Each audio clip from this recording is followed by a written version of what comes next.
കിനാക്കൂടുമാ മരുപ്പച്ച തേടി തേടി ഉരുകും വേനൽ തീരങ്ങളിൽ. കിനാക്കൂടുമായി മരുപ്പച്ച തേടി തേടി ഉരുകും വേനൽ തീരങ്ങളിൽ. തളരുന്ന നേരം കരുത്തേകുവാൻ പാതയമായി പൊഴിയും ദൈവസ്നേഹത്തിൻ ജീവാമൃതം.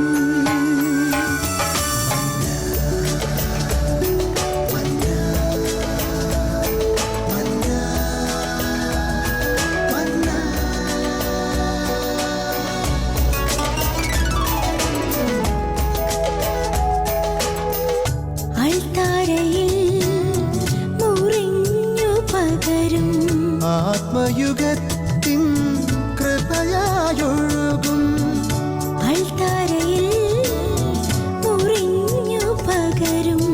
ആത്മയുഗത്തിൻ കൃപയായൊഴുകും വിശ്വസ്നേഹത്തിൻ്റെ അമൃതം.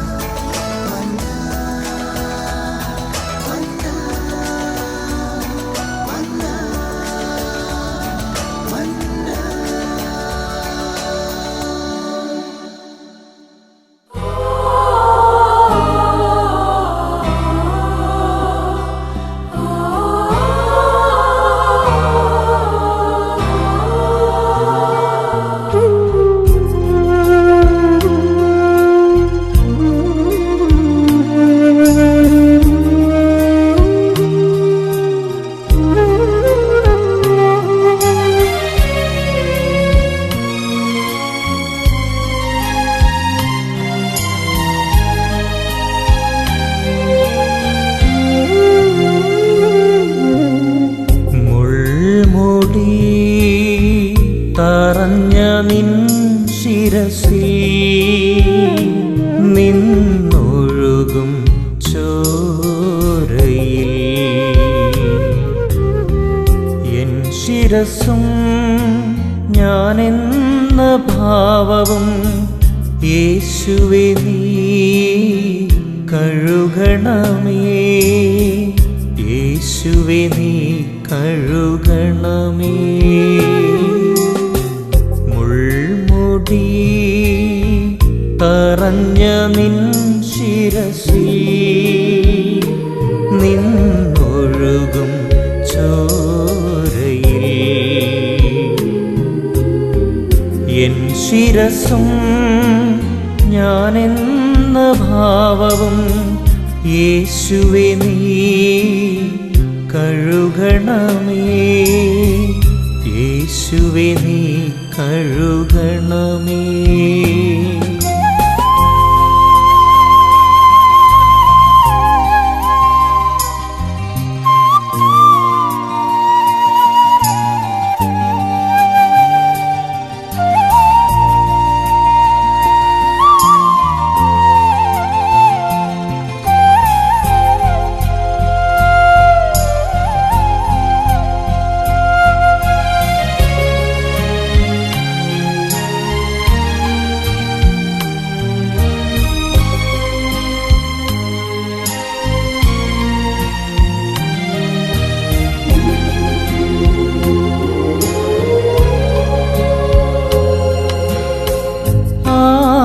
പഴുതാർന്ന കൈകളിൽ നിന്നും ഒഴുകും തിരുച്ചോരയിൽ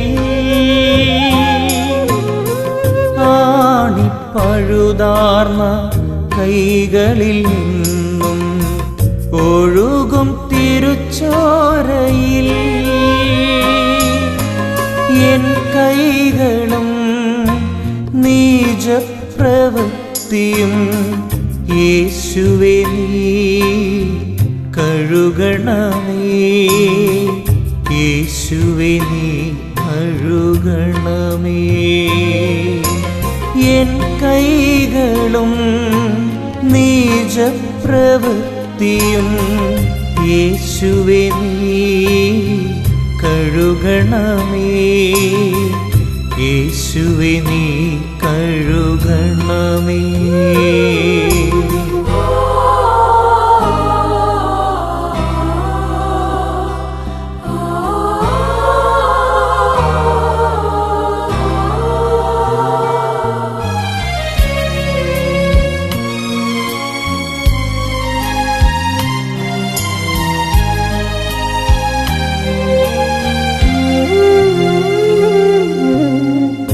കുത്തിത്തുറന്ന നിൻ ഹൃത്തിൽ നിന്നൊഴുകും തിരുനിണ ജലധാരയിൽ,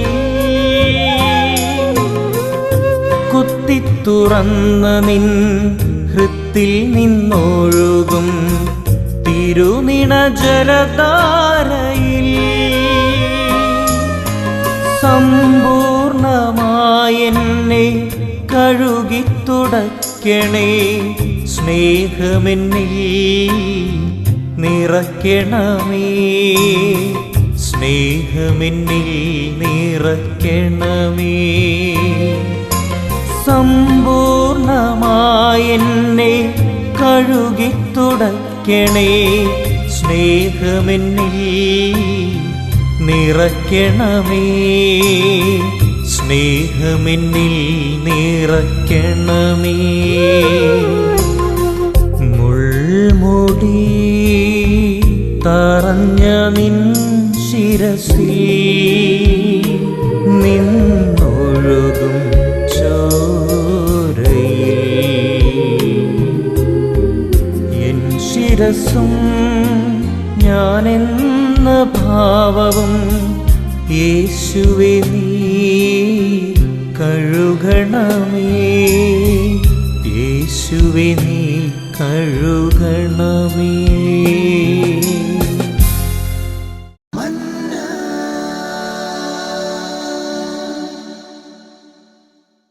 യേശുവിൽ സ്നേഹമുള്ള സഹോദരി സഹോദരന്മാരെ, കർത്താവിൻ്റെ കൃപയും അനുഗ്രഹവും ധാരാളമായി നിങ്ങളുടെ ജീവിതത്തിൽ ഉണ്ടാകട്ടെ എന്ന് ആശംസിക്കുന്നു.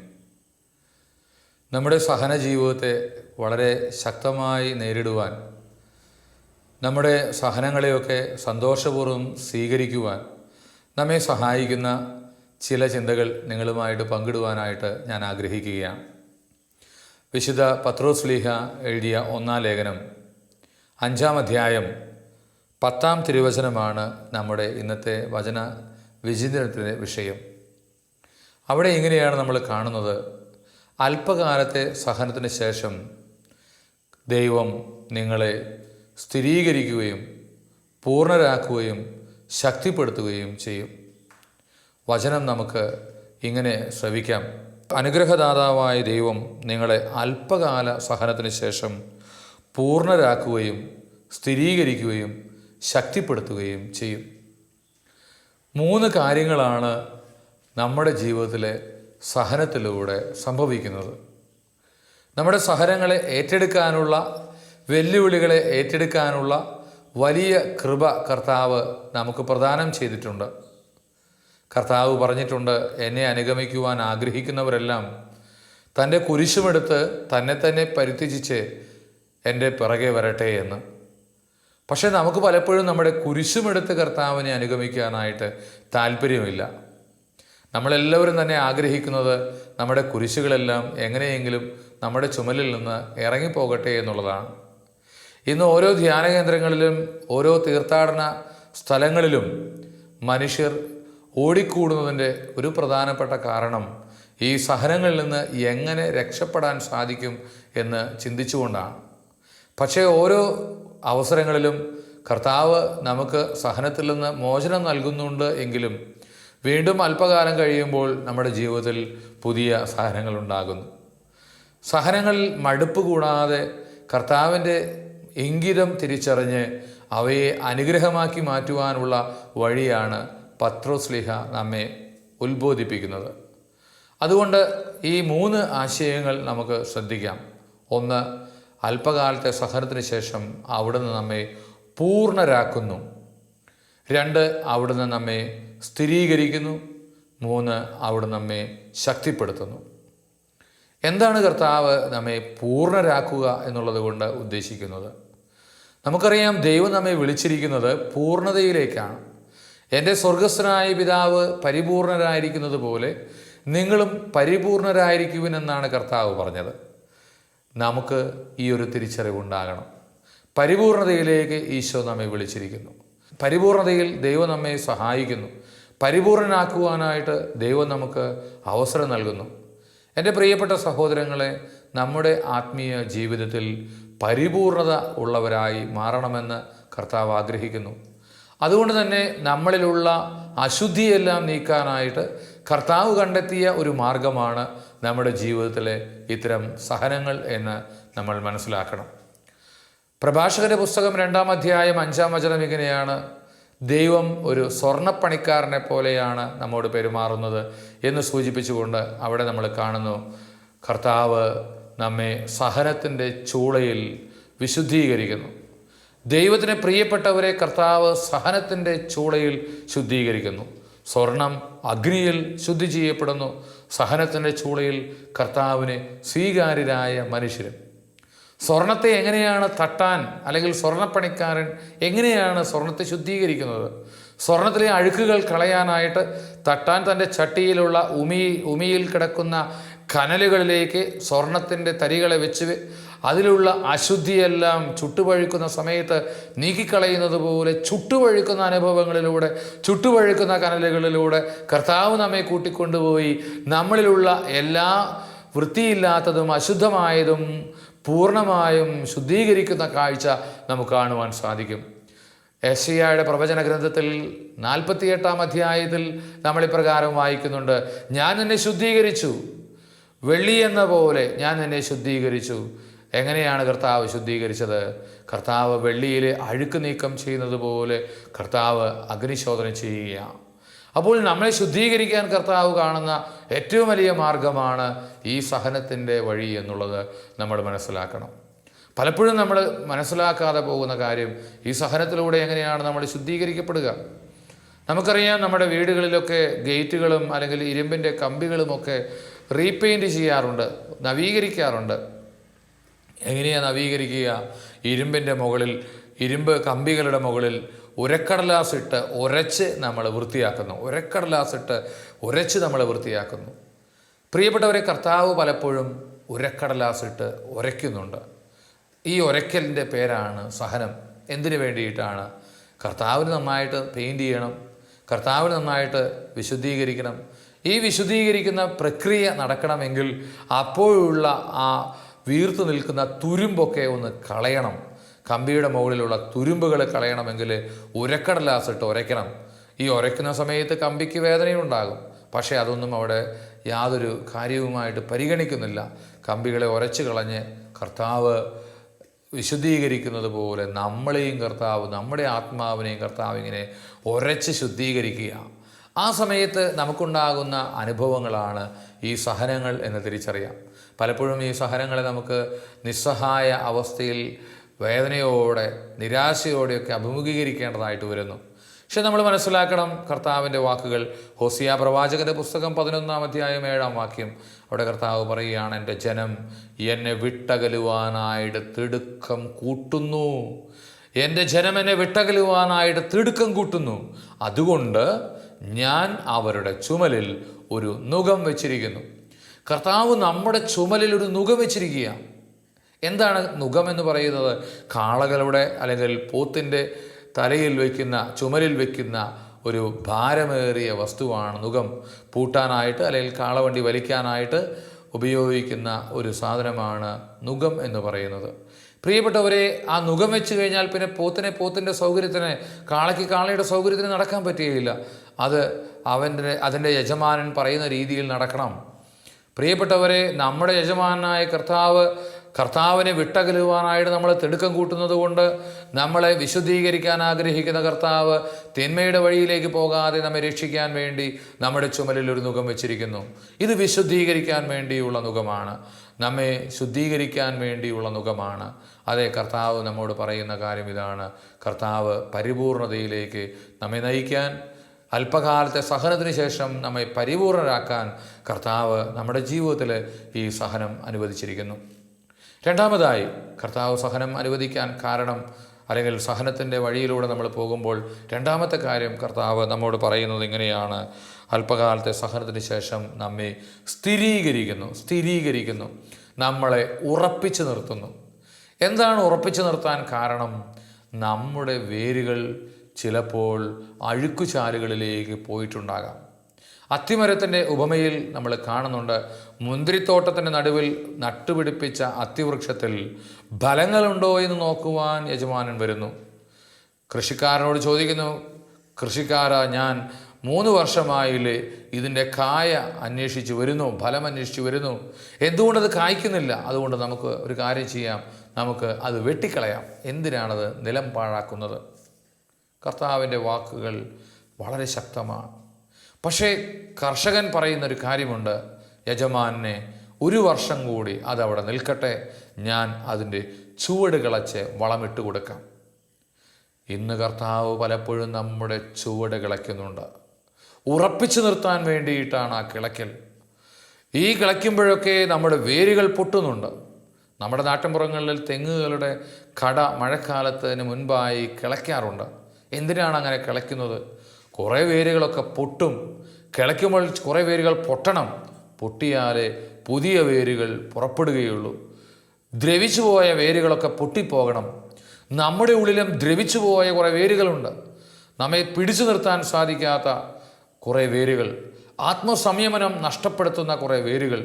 നമ്മുടെ ചില വേരുകളൊക്കെ ദുഷ്ടതയുടെ വഴികളിലേക്ക്, ദുഷ്ടതയുടെ ജലാശയങ്ങളിലേക്ക്, അഴുക്ക് പുരണ്ട നിലങ്ങളിലേക്കെല്ലാം പോയിക്കൊണ്ടിരിക്കുന്നു. അഴുക്ക് പുരണ്ട ഈ വേരുകളെ, അഴുക്കിലേക്ക് നീണ്ടുകിടക്കുന്ന ഈ വേരുകളെ വെട്ടിവൃത്തിയാക്കാൻ ആഗ്രഹിക്കുന്ന കർത്താവ് ചുവട് കിളയ്ക്കുകയാണ്. അതെ, നമ്മുടെ ചുവട് കിളയ്ക്കുന്ന കർത്താവ് എന്തിനാണ്? നമ്മെ സ്ഥിരീകരിക്കാനായിട്ട്, ഉറപ്പിച്ചു നിർത്താനായിട്ട്, നമ്മുടെ ജീവിതത്തിൽ കർത്താവിനോട് ചേർത്ത് നിർത്താനായിട്ട്. കുരിശനോട് ചേർന്ന് നിന്നാലേ നമുക്ക് കർത്താവിൻ്റെ സ്നേഹം നുകരുവാനായിട്ട് സാധിക്കുകയുള്ളൂ. അതുകൊണ്ട് പലപ്പോഴും കർത്താവ് നമ്മുടെ ഉള്ളിലുള്ള ഒരുപാട് തിന്മകളിൽ നിന്ന് നമ്മെ മോചിപ്പിക്കുവാൻ, സ്ഥിരീകരിക്കുന്ന അനുഭവത്തിലേക്ക് നമ്മെ കൊണ്ടുപോകുവാൻ, ഉറപ്പുള്ള ഒരു ആത്മീയ അവസ്ഥ നമുക്കുണ്ടാകാൻ കർത്താവ് പലപ്പോഴും നമുക്ക് സഹനങ്ങൾ അനുവദിക്കുന്നു. പ്രിയപ്പെട്ടവരെ, ഒരു വീട് പണിയാൻ നമ്മൾ തുനിയുമ്പോൾ എന്താണ് നമ്മൾ ചെയ്യുന്നത്? വീടിന് അസ്ഥിവാരം ഉണ്ടാക്കുന്നു, നമ്മൾ കുഴിയെടുക്കുന്നു, ആ കുഴിയിൽ കല്ലുകൾ അടുക്കി ക്രമമായിട്ട് വയ്ക്കുന്നു. അങ്ങനെ അടുക്കി അസ്ഥിവാരം ഉറപ്പിച്ച് നമ്മൾ പണിയുന്നു. ഇതേ രീതിയാണ് കർത്താവിൻ്റെയും. എന്താണ് കർത്താവിൻ്റെ രീതി? നമ്മുടെ അടിസ്ഥാനം കർത്താവ് ഉറപ്പിക്കുകയാണ്. കുറേ കൂടി ആഴത്തിൽ അടിസ്ഥാനമിടണമെന്ന് കർത്താവിന് ആഗ്രഹമുണ്ട്. അതുകൊണ്ട് ആഴങ്ങളിലേക്ക് കർത്താവ് ചിലപ്പോൾ കുഴി കുത്തിയേക്കാം. നിങ്ങൾ ഒരുപക്ഷെ പൈലിംഗ് നടത്തുന്നത് കണ്ടിട്ടുണ്ടാകും. കൂറ്റൻ കെട്ടിടങ്ങൾ പണിയാനായിട്ട് കോൺട്രാക്ടർമാർ ചെയ്യുന്ന ഒരു കാര്യമാണ് ആ സ്ഥലത്ത് പൈലിംഗ് നടത്തുക. ഒരു വലിയ ഇരുമ്പിൻ്റെ കട്ടി ഈ ഭൂമിയിലേക്ക് അടിച്ചിറക്കുന്നു. ഒരു വലിയ കുഴലിലൂടെ ആ വലിയ ഇരുമ്പ് കട്ടി ഇറക്കി വലിയ യന്ത്രസഹായത്താൽ അടിച്ചടിച്ച് ഉറപ്പിക്കുന്നു. മണ്ണ് ഏറെ ബലമില്ലാത്തതാണെങ്കിൽ ബലമുള്ള മണ്ണ് ഉണ്ടാകുന്നതുവരെ കുഴിച്ച് ഈ പൈലിംഗ് നടത്തുന്നതായിട്ട് നമ്മൾ കെട്ടിടം നിർമ്മിക്കുമ്പോൾ കണ്ടിട്ടുണ്ട്, പാലങ്ങൾ നിർമ്മിക്കുമ്പോൾ കണ്ടിട്ടുണ്ട്. പ്രിയപ്പെട്ടവരെ, എനിക്ക് തോന്നുന്നു കർത്താവ് നമ്മുടെ ജീവിതത്തിൽ ചില പൈലിങ്ങുകൾ നടത്തുന്നുണ്ട്. ഈ പൈലിങ്ങുകളുടെ പേരാണ് സഹനമെന്ന്. സ്ഥിരീകരിക്കാൻ വേണ്ടി, ഉറപ്പിക്കാൻ വേണ്ടി, പാലമുറപ്പിക്കാൻ, തൂണുകൾ ഉറപ്പിക്കാൻ, കെട്ടിടങ്ങൾ വളരെ ഉയരത്തിൽ പണിയാൻ ആഗ്രഹിക്കുമ്പോൾ കർത്താവ് ചെയ്യുന്നത് ഈ പൈലിംഗ് നടത്തുകയാണ്.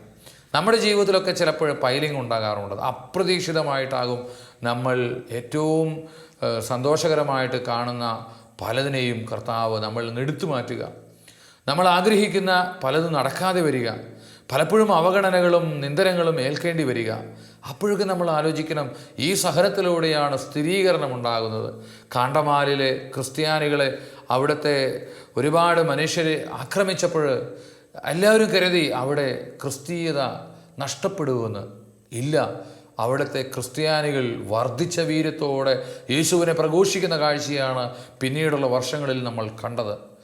പ്രിയപ്പെട്ടവരെ, എവിടെയൊക്കെ സഭ പീഡിപ്പിക്കപ്പെടുന്നുണ്ടോ, എവിടെയൊക്കെ ക്രിസ്തീയത പീഡിപ്പിക്കപ്പെടുന്നുണ്ടോ, എവിടെയൊക്കെ ക്രിസ്ത്യാനി പീഡിപ്പിക്കപ്പെടുന്നുണ്ടോ, അവിടെയൊക്കെ ക്രിസ്ത്യാനിക്ക് വളർച്ചയുണ്ട്, അവിടെ ശിഷ്യത്വത്തിൽ വളർച്ചയുണ്ട്, അവിടെ അനേകം പേരും മാനസാന്തരത്തിൻ്റെ അനുഭവത്തിലേക്ക് കടന്നു വരുന്നു. സ്തേഫാനോസിനെ പീഡിപ്പിച്ച പൗലോസിൻ്റെ അവസ്ഥ നമ്മൾ കാണുന്നുണ്ട്. സാക്ഷികൾ തങ്ങളുടെ വസ്ത്രങ്ങൾ സാവൂൾ എന്ന് പറയുന്ന ചെറുപ്പക്കാരൻ്റെ കാൽക്കൽ സമർപ്പിച്ചു എന്നാണ് വചനത്തിൽ നമ്മൾ കാണുന്നത്. പിന്നീട് എന്താണ് സംഭവിച്ചത്?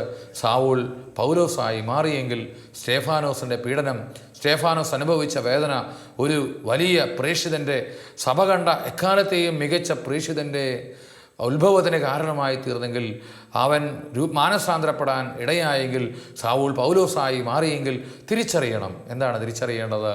നമ്മുടെ സഹനങ്ങളിലൂടെ കർത്താവ് വലിയ സ്ഥിരീകരണം നൽകുകയാണ്. നമ്മുടെ ജീവിതത്തിനും നമ്മുടെ സമൂഹത്തിനും നമ്മുടെ കുടുംബത്തിനുമെല്ലാം കർത്താവ് സ്ഥിരീകരണം നൽകുന്നു, നമ്മെ സ്ഥിരീകരിക്കുന്നു, ഉറപ്പിച്ചു നിർത്തുന്നു. മൂന്നാമതായി നമ്മൾ വചനത്തിൽ കാണുന്നു, കർത്താവ് അല്പകാല സഹനത്തിന് ശേഷം നമ്മെ ശക്തിപ്പെടുത്തുന്നു, ശക്തരാക്കുന്നു. ഓരോ സഹനത്തിനും ശേഷം നമ്മൾ കൂടുതൽ ശക്തരാകുന്നില്ലേ? തീയിൽ മുളച്ചത് വെയിലത്ത് വാടുമോ എന്നുള്ളതാണ് നമ്മുടെ മലയാള ഭാഷയിലെ പഴഞ്ചൊല്ല്. തീയിൽ മുളച്ചതൊന്നും വെയിലത്ത് വാടുകയില്ല. പ്രിയപ്പെട്ടവരെ, ശക്തിപ്പെടുന്ന അനുഭവങ്ങളിലേക്ക് നമ്മൾ വളരണമെങ്കിൽ നമ്മുടെ ജീവിതത്തിൽ സഹനങ്ങൾ ആവശ്യമാണ്. ഇന്നിൻ്റെ സഹനങ്ങളൊക്കെ നാളെയുടെ നന്മകളായി മാറുന്നു. ഇന്നിൻ്റെ വേദനകളൊക്കെ നാളെയുടെ വലിയ അനുഭവങ്ങളായി മാറുന്നു. ഇന്ന് ഈറ്റുനോവ് അനുഭവിക്കുന്ന സ്ത്രീ, പ്രസവവേദന അനുഭവിക്കുന്ന സ്ത്രീ പിന്നീട് ഒരിക്കലും ആ വേദനയെക്കുറിച്ച് ഓർക്കുക പോലും ചെയ്യുന്നില്ല. എന്താണ് കാരണം? കുഞ്ഞ് ജനിച്ചു കഴിയുമ്പോൾ അവൾ തൻ്റെ വേദനയെ മറക്കുന്നു. ഈ ലോകത്തിലെ ഒരു കുഞ്ഞിനെ സംഭാവന ചെയ്യാൻ കഴിഞ്ഞതിൽ അവൾ അഭിമാനിക്കുന്നു. താനൊരു അമ്മയായതിൽ അവൾ അഭിമാനിക്കുന്നു. പ്രിയപ്പെട്ട സഹോദരങ്ങളെ, നമുക്ക് നമ്മുടെ സഹനത്തിന് ശേഷം ഒരു വലിയ മഹത്വത്തിൻ്റെ അനുഭവമുണ്ട്, ശക്തിപ്പെടലേണ്ട അനുഭവമുണ്ട്. നമ്മുടെ ജീവിതത്തിലുണ്ടാകുന്ന പ്രതിസന്ധികളിലൊന്നും നമ്മൾ തളരേണ്ടതില്ല. ഇന്ന് പക്ഷേ നമ്മളൊക്കെ തൊട്ടാവാടിയെ പോലെ തളരുന്നവരാണ്. തൊട്ടാവാടിയെപ്പോലെ തളരാനല്ല കർത്താവ് നമ്മെ വിളിച്ചിരിക്കുന്നത്. തൊട്ടാവാടിയുടെ പ്രത്യേകത എന്താണ്? തൊട്ടാവാടിക്ക് ഇംഗ്ലീഷിൽ പറയുന്നൊരു പേരുണ്ട്. എന്താണ് അതെന്നറിയാമോ? ടച്ച് മീ നോട്ട് എന്നാണ്. എന്നെ ആരും തൊടരുത്. പ്രിയപ്പെട്ടവരെ, നമ്മളൊക്കെ ചിലപ്പോഴെങ്കിലും തൊട്ടാവാടികളായി തീരുന്നുണ്ട്. സഹനം വരുമ്പോഴേക്കും തളർന്നു പോകുന്നവർ, വേദന വരുമ്പോഴേക്കും പരാതി പറയുന്നവർ, നിരാശപ്പെടുന്നവർ, ദൈവത്തെ പഴിക്കുന്നവർ. പക്ഷേ ജോബിനെ പോലെയൊക്കെ നമുക്ക് മുന്നേറാനായിട്ട് സാധിക്കണം. വിശുദ്ധ യാക്കോബ് ശ്ലീഹ എഴുതിയ ലേഖനത്തിൽ നമ്മൾ ഇപ്രകാരം വായിക്കുന്നുണ്ട്. 5-ാം അധ്യായം 11-ാം തിരുവചനം. ഇതാ, പീഡ സഹിക്കുന്നവരെ ഭാഗ്യവാന്മാരായി നാം കരുതുന്നു. ജോബിൻ്റെ ദീർഘസഹനത്തെക്കുറിച്ച് നിങ്ങൾ കേട്ടിട്ടില്ലേ? ആ കർത്താവ് അവസാനം അവനോട് എന്തു ചെയ്തുവെന്നും അവിടുന്ന് എത്രമാത്രം ദയയുള്ളവനായിരുന്നുവെന്നും നിങ്ങൾക്കറിയാമല്ലോ. ജോബിൻ്റെ ദീർഘസഹനത്തെക്കുറിച്ച് നിങ്ങൾ കേട്ടിട്ടില്ലേ? ഉണ്ടായിരുന്ന സമ്പത്ത് മുഴുവൻ നഷ്ടപ്പെട്ടവൻ, മക്കളെ മുഴുവൻ നഷ്ടപ്പെട്ടവൻ, ശരീരത്തിൻ്റെ ആരോഗ്യം നഷ്ടപ്പെട്ടവൻ, സമ്പത്ത് മുഴുവൻ നഷ്ടപ്പെട്ടു പോയവൻ, സ്നേഹിതന്മാരാൽ പരിത്യക്തൻ, സ്വന്തം ഭാര്യ പോലും പഴിച്ചവൻ, ഭാര്യയുടെ പഴി പോലും കേൾക്കേണ്ടി വന്നവൻ. പ്രിയപ്പെട്ടവരെ, ഇത്രമാത്രം ദുരനുഭവങ്ങളിലൂടെ കടന്നുപോയ ജോബിൻ്റെ പുസ്തകത്തിൻ്റെ അവസാന ഭാഗത്ത് നമ്മൾ കാണുന്നുണ്ട്, ജോബിനുണ്ടായിരുന്ന ഐശ്വര്യം കർത്താവ് തിരികെ കൊടുത്തു. ജോബിനുണ്ടായിരുന്ന ഐശ്വര്യം കർത്താവ് 7 ഇരട്ടിയായി തിരികെ കൊടുത്തു. സഹനത്തെ മുന്നിൽ കാണാനായിട്ട് ജോബ് തുടങ്ങിയപ്പോൾ ജോബ് പറഞ്ഞ കാര്യം ഇതാണ്: കർത്താവെ, അങ്ങ് തന്നു, ദൈവം തന്നു, ദൈവം എടുത്തു, ദൈവത്തിൻ്റെ നാമമഹത്വപ്പെടട്ടെ. പക്ഷേ ആ വാക്കുകൾ ഏറെ ശക്തമായിരുന്നു. നമ്മൾ കാണുന്നു, ജോബിൻ്റെ ദീർഘസഹനം അനുഗ്രഹപ്രദമായി ജോബിൻ്റെ ജീവിതത്തിൽ മുഴുവൻ ദൈവം കൃപ ചൊരിഞ്ഞു. ജോബിനെ കർത്താവ് ശക്തിപ്പെടുത്തി. പ്രിയപ്പെട്ടവരെ, നമ്മുടെ ജീവിതത്തിലും സഹനം കഴിയുമ്പോഴും, ഓരോ സഹനം കഴിയുമ്പോഴും കർത്താവ് നമ്മെ ശക്തിപ്പെടുത്തുകയാണ്. ഇന്ന് കർത്താവ് നമുക്ക് കഷായം തരുന്നുണ്ടെങ്കിൽ വിഷമിക്കേണ്ട. കഷായത്തിന് പിറകെ ഒരു കഷണം ശർക്കര തരാനായിട്ട് കർത്താവിന് സാധിക്കും. ഓരോ സഹനത്തിനും ശേഷം ഒരു വലിയ മഹത്വത്തിൻ്റെ അനുഭവമുണ്ട്. അതുകൊണ്ടാണ് വിശുദ്ധ പൗലോസ് അപ്പോസ്തലൻ ഇപ്രകാരം ചോദിച്ചത്. വിശുദ്ധ പൗലോസ് ശ്ലീഹ റോമാക്കാർക്ക് എഴുതിയ ലേഖനം 8-ാം അധ്യായം 17-ാം വാക്യം ഇങ്ങനെയാണ് നമ്മോട് പറയുന്നത്: വെളിപ്പെടുവാനിരിക്കുന്ന മഹത്വത്തോട് തുലനം ചെയ്യുമ്പോൾ ഇന്നത്തെ കഷ്ടതകൾ നിസ്സാരമാണ്. ഒരു വലിയ മഹത്വത്തിൻ്റെ അനുഭവം ഇതാ വരാൻ പോകുന്നു. അതിനുവേണ്ടി, ഈ ശക്തിപ്പെടുത്തലിൻ്റെ അനുഭവത്തിന് വേണ്ടി കർത്താവ് ഇന്ന് നമ്മെ ചില വേദനകളിലൂടെ കൊണ്ടുപോകുന്നു. പ്രിയപ്പെട്ടവരെ, നമ്മളൊരു കാര്യം ഓർക്കണം: ഞെരുക്കപ്പെടുന്ന കുരുവിൽ നിന്ന് എണ്ണ ഒഴുകിയിറങ്ങുകയുള്ളൂ. ഞെരുക്കപ്പെടുന്ന അനുഭവങ്ങളിലൂടെയേ നമുക്ക് ശക്തിയുടെ അനുഭവങ്ങൾ ഉണ്ടാകുകയുള്ളൂ. ഞെരുക്കപ്പെടുന്ന കുരു എള്ളും കൊപ്രയുമൊക്കെ ചക്കിലിട്ട് ആട്ടുമ്പോൾ ഞെരുക്കപ്പെടുന്ന അനുഭവമാണ്. ഈ ഞെരുക്കപ്പെടലിന് ശേഷം എന്താണ് ഉണ്ടാകുന്നത്? എണ്ണ പുറത്തേക്ക് ഒഴുകുന്നു. നമ്മുടെ ജീവിതത്തിലും നമ്മുടെ ഓരോ സഹനത്തിനും ശേഷം കർത്താവ് നമുക്ക് വലിയ കൃപയുടെ, ശക്തിയുടെ അഭിഷേകം തരികയാണ്. ഓരോ സഹനത്തിനും ശേഷം നമ്മുടെ ജീവിതത്തിലേക്ക് നമ്മൾ നോക്കുക, ഓരോ തകർച്ചയ്ക്കും ശേഷം എത്രമാത്രം കർത്താവ് നമ്മെ എടുത്തുയർത്തി. ഓരോ താഴ്ചയ്ക്കും ശേഷം ഓരോ ഉയർച്ചയുണ്ട്. പ്രിയപ്പെട്ടവരെ, ഓരോ കിതപ്പിനും ശേഷം ഓരോ കുതിപ്പുണ്ട്. ഓരോ കുതിപ്പിനും ശേഷം ഓരോ കിതപ്പുമുണ്ട്. നമുക്കറിയാമല്ലോ, നമ്മളൊന്ന് ഓടിയാൽ, പട്ടി നമ്മെ ഓടിച്ചാൽ, നമ്മൾ കുറേ ഓടിക്കഴിയുമ്പോൾ നമ്മളറിയാതെ കിതയ്ക്കാൻ തുടങ്ങും. ശരീരത്തിൻ്റെ ഒരു പ്രതിഭാസമാണ്. എന്തിനു വേണ്ടിയിട്ടാണ്? കൂടുതൽ ഓക്സിജൻ പെട്ടെന്ന് ഹൃദയത്തിലേക്ക്, ശ്വാസകോശത്തിലേക്കെല്ലാം കടന്നു ചെല്ലാൻ ശരീരം ക്രമീകരിച്ചിരിക്കുന്നൊരു വഴിയാണ് കിതയ്ക്കുക എന്നുള്ളത്. പ്രിയപ്പെട്ടവരെ, ഓരോ കുതിപ്പിനും ശേഷം ചിലപ്പോൾ കിതപ്പുണ്ടാകും. പക്ഷേ ഓരോ കിതപ്പിനും ശേഷം, കിതച്ച് കഴിയുമ്പോൾ പിന്നെ നമുക്ക് എന്ത് ചെയ്യാൻ സാധിക്കും? പിന്നെ നമുക്ക് ശക്തമായിട്ട് ഓടാൻ സാധിക്കും. ശക്തമായ കുതിപ്പുണ്ടാകും. ആ ഒരു അനുഭവം നമുക്കുണ്ടാകട്ടെ. കർത്താവ് നമ്മെ ശക്തിപ്പെടുത്തുന്ന അനുഭവങ്ങൾ നമ്മുടെ ജീവിതത്തിൽ കാണുവാൻ സാധിക്കും. പ്രിയപ്പെട്ട സഹോദരങ്ങളെ, ഒന്ന് ഓർക്കുക, വിശുദ്ധ പത്രോസിൻ്റെ 1-ാം ലേഖനം 5-ാം അധ്യായം 10-ാം വാക്യത്തിൽ നമ്മോട് പറയുന്ന ഈ കാര്യം, അല്പകാലത്തെ സഹനത്തിന് ശേഷം കർത്താവ് നമ്മെ പൂർണ്ണരാക്കുകയും സ്ഥിരീകരിക്കുകയും ശക്തിപ്പെടുത്തുകയും ചെയ്യും. ഇതൊരു വാഗ്ദാനമാണ്, കർത്താവിൻ്റെ ഒരു വാഗ്ദാനമാണ്. ഈ വാഗ്ദാനം നമ്മുടെ ജീവിതത്തിൽ നിറവേറട്ടെ. ഓരോ സഹനങ്ങളിലും ഈ വാഗ്ദാനം നിറവേറട്ടെ. ഇപ്പോൾ വേദനയിൽ, നിരാശയിൽ, തകർച്ചയിൽ, അവഹേളനങ്ങളിൽ, ഞെരുക്കങ്ങളിൽ, പീഡകളിൽ കഴിയുന്ന ഓരോരുത്തരും തിരിച്ചറിയട്ടെ, കർത്താവ് നിന്നെ വിശുദ്ധീകരിക്കുന്നു, കർത്താവ് നിന്നെ സ്ഥിരീകരിക്കുന്നു, കർത്താവ് നിന്നെ ശക്തിപ്പെടുത്തുന്നു. പ്രിയപ്പെട്ടവരെ, സഹനങ്ങളെല്ലാം നമുക്ക് നേട്ടങ്ങളാക്കി മാറ്റാം. അനുഭവങ്ങളിലൂടെ കർത്താവ് നമ്മെ വഴി നടത്തട്ടെ. വലിയ കൃപ കർത്താവ് നമ്മിലേക്ക് ചൊരിയട്ടെ. എല്ലാവരെയും ഈശോ അനുഗ്രഹിക്കട്ടെ എന്ന് പ്രാർത്ഥിക്കുന്നു. Praise the Lord.